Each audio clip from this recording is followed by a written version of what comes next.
Hey, it's Tom Jackomas with the Power Networking Club here for a Power Talk with Alicia Previn. Alicia is in California and she's got quite an interesting musical background and life story.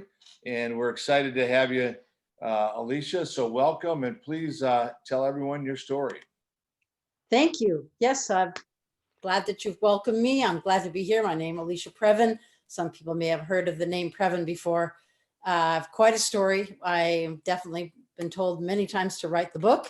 So I'm going to start working on that. I'll probably team up with someone to help me get that done because it's so much to fit in. But yes, I was born to an incredibly talented musical family. My dad, Andre Previn, was at the time was big in Hollywood and then went on to be a maestro in classical music, conducting orchestras all over the world and getting knighted by the Queen because of what he did to revolutionize classical music for the youth in getting them inspired to go, because it wasn't only just 200-year-old type classical music anymore. He was bringing the modern composers. My mother, raised up from practically nothing in the Midwest and became a jazz singer, sang for the troops. So I was born into that, and it just gives you an interesting background to come from, hearing music since before you were born. I grew up with a single mom because that didn't last, but we traveled a lot. We went to England during the later 60s. I went to school a little bit, elementary school there, and came back, lived in different places. You know, I lived in Hawaii for a while, and I kind of nutrition and natural childbirth and kind of health stuff. And then came back to LA, kind of 19 years old, hungry to do acting and music. So I started to go to auditions and things, and soon realized that the beauty of being in a band is you're not just going to auditions where you could possibly, get turned down or you don't know quite what they're looking for, but with bands, you can continue to play and write and grow. So then I got offered to go to New York, and I joined some bands. I lived in New York for a couple of years, joined some bands that toured all over the tunnel and bridges areas and in the city. And then that same person told me, if you ever get to England, it wouldn't be the typical kind of American scene, which was either overproduced music and in England, it was still raw, really good music. It was the end of the punk era, the start of the kind of new wave alternative music, which was so innovative. So even before I was supposed to fly over, I packed up all my stuff and flew to London and joined a band. And I made an album and several singles. And it was a smaller label that was all punk bands. So I was considered the pop artist in the label. And then after that, I played on a record from a man who was trying to make kind of a Scarlett Rivera, Bob Dylan type record. So of course, violin made sense, and eventually got produced by George Martin of the Beatles. And so that was very interesting. I ended up playing on tons of records over there. I played on the General Public album. I eventually went over to Ireland in the late 80s and played on the Hot House Flowers album. I toured all over, and then I joined a band that had number ones in Ireland and Holland and Italy called Into Anua. And it was an 8-piece band. I was the violinist. There was a female singer who everyone absolutely adored. And that was really fun. It was what you would want as a musician. You're on a retainer. Most everything's paid for. You have not a care in the world except where the next is, and if you have enough clothes, and you don't leave something behind. So a 3-month tour of all of Europe, Scandinavia. We did England several times, Ireland several times, and then we went on a tour of the US all around, and that was amazing. And when we got to LA, which where my mother lived, she came and picked me up the night we arrived, in her bathrobe in the car, and took me home, and then came to the gig the next day. Unfortunately, the venue they chose was a little too small for the fans, and they weren't going to let her in. I had to literally go to the door and say, if you don't let her in, I'm not playing. Yeah. And so they let her in, and then I insisted because of her age that she gets a seat in the front. So just interesting stories. I've got to I'm hot ja, but that was very fun. And then went back to Ireland and eventually moved to LA briefly to make another album. and the band broke up. So then I joined the Young Dubliners. Some people have heard of them. I was their original violinist. Before, at the same time, I was playing with them kind of casually at first. I was playing in Dave King's band, which was what it was called before it became Flogging Molly, which everyone's heard of. So Dave and I have known each other for a long, long time. We met in Ireland, actually. So, I've had quite a journey and eventually moved to San Diego. My parents moved. I had a child in 89. And we eventually moved down to San Diego in about 97. We tried living in Northern California for a while, but overall, just keep pursuing the music. Down here in San Diego, it's a different kind of a music scene. People are pretty supportive of each other as musicians. And I've just been in lots of bands, again, played on loads of records down here, made some albums myself. And in fact, during all those years of playing in other bands, I had a whole bunch of songs I had written that my friends helped me produce, and in all kinds of interesting situations of recording in big studios and at home. And the idea was, well, it's not like I have a band that can recreate that, just master them and put them out as they are. So I put this thing called Lovely Rare Tracks together, which is, and I put it out a couple of years ago. It was nice to just get that done, because it's kind of like, okay, that's done, now you move on. So I have another whole album worth of music ready to come out when the right time comes. And I still keep playing out with different bands. And I love to just expand my music. I've been in punk bands, I've been in reggae bands, I've been in pop bands, I've been in all these alternative. I was in a prog rock, krautrock band a couple of years ago, and I made an album with them as the lead singer and the violinist. Very, very interesting music. And we did a whole tour of the US too, playing in a lot of very interesting, smaller, but not too small venues. Just the fans for progressive rock are amazing. We also went on tour with Hawkwind, the guy named Nick Turner, who was one half of the old Hawkwind. And we did our band thing, and then we backed him. So I got to play Moog synthesizer and, all kinds of interesting instruments and do violin solos.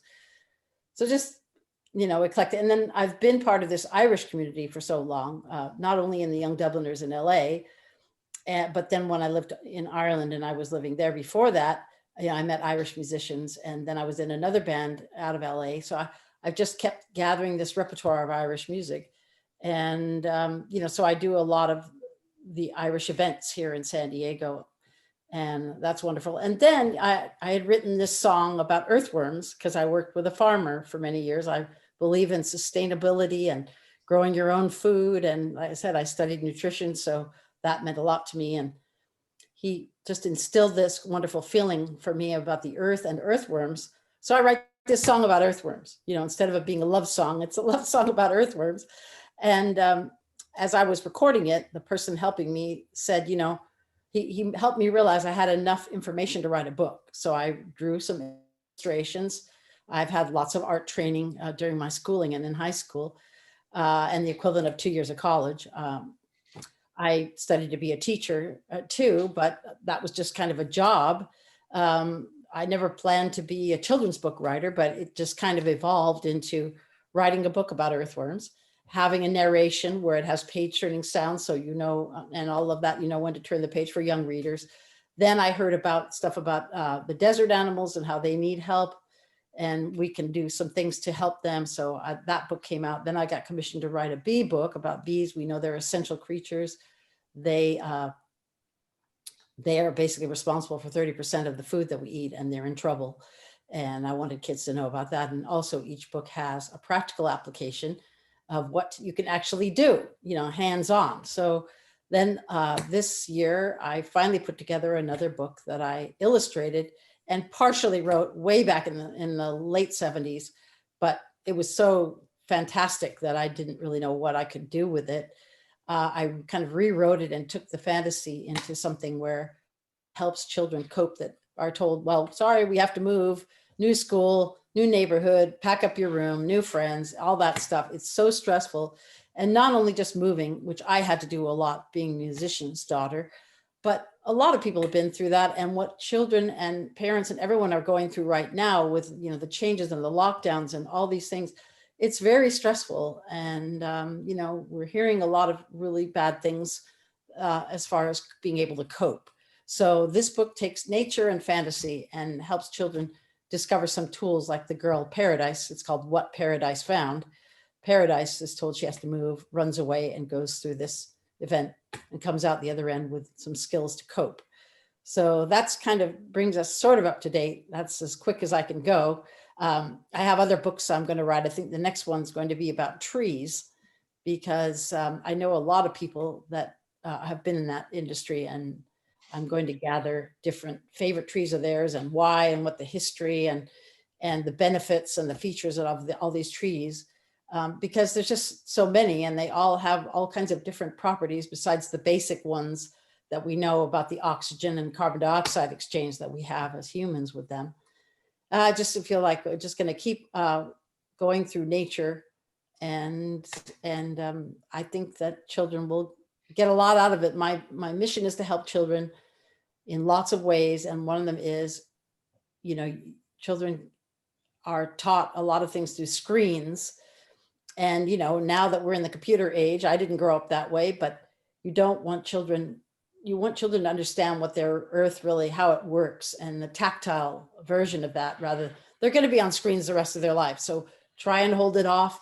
And my books are supposed to inspire them to get out there and actually look. You know, I've had teachers say, that kid won't even get their hands dirty, but they're searching for worms and they're touching worms. Like, yes, they need this. You know, they really need to understand the way the basics work.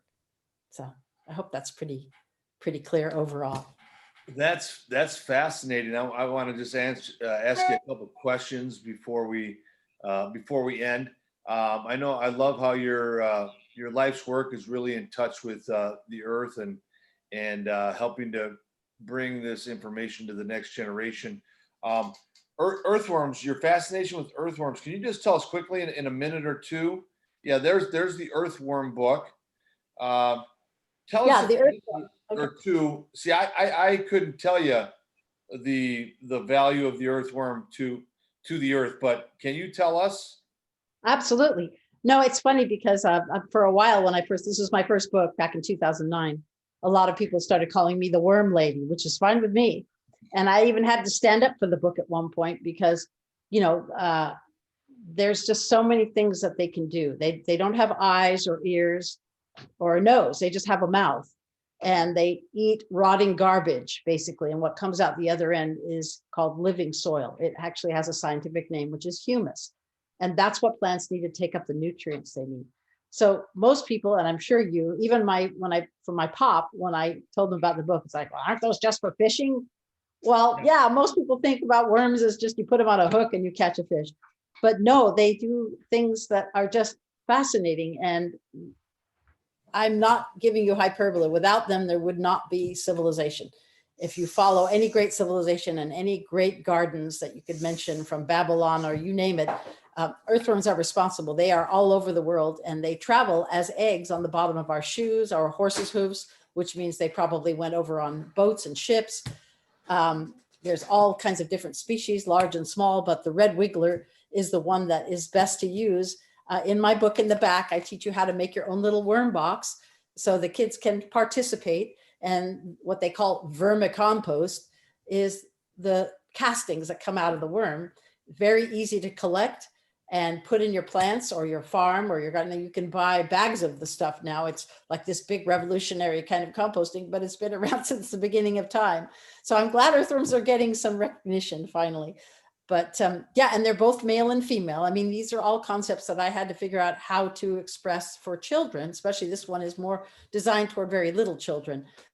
So I said they're both mother and father at the same time. And they, I mean, I don't go into the detail of that. They just need to get near another worm, and that's how their eggs hatch and they keep going.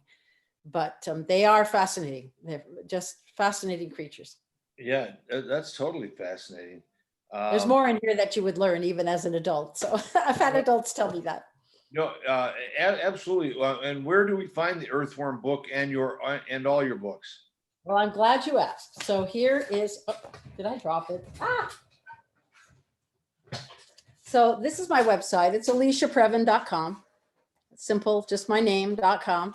You can go there. There's a menu. There's stuff about music and videos, but there's a menu for books, and it has each one of my books. I have the Strange Disappearance of Walter Tortoise. That's about the desert animal.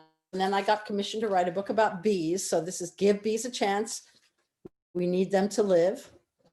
And it's funny because these flowers were just, I went somewhere over in Europe and I saw these flowers. I just took pictures of them and they ended up being beautiful covers. And then my new book, What Paradise Found. This is that one.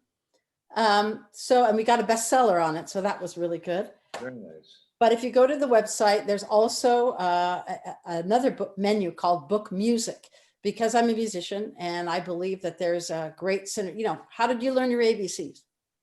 The song, right? Oh. A, B, C, D, E, F, G.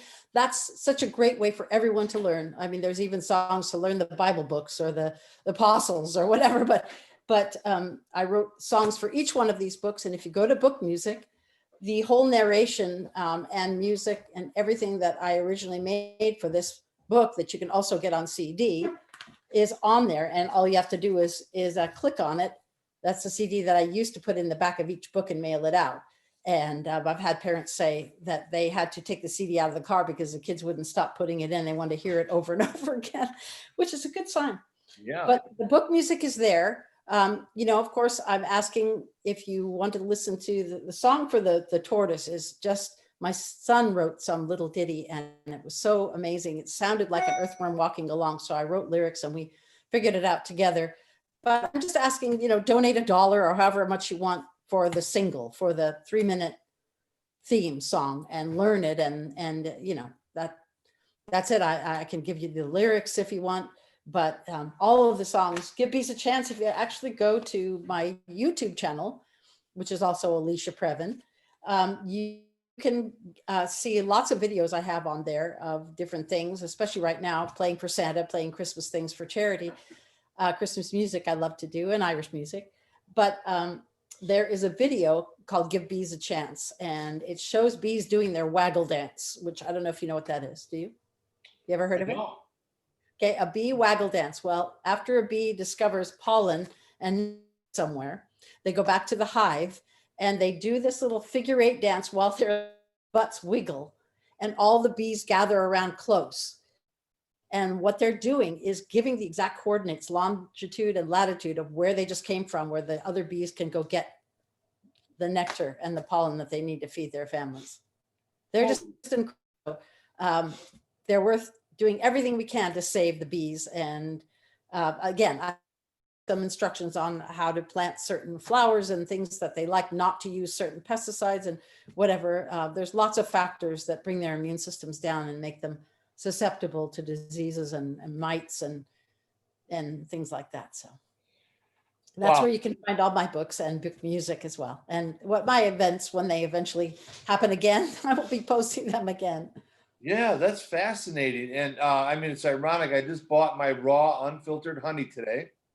And is there some sort of directory where people can find a local bee farmer? I think there definitely is. I think you can.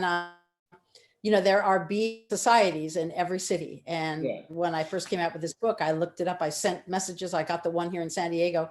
They were a little reluctant, but they listened to my song and they said, there's no incorrect information. It's all okay. So we'll put a link on our website to your song.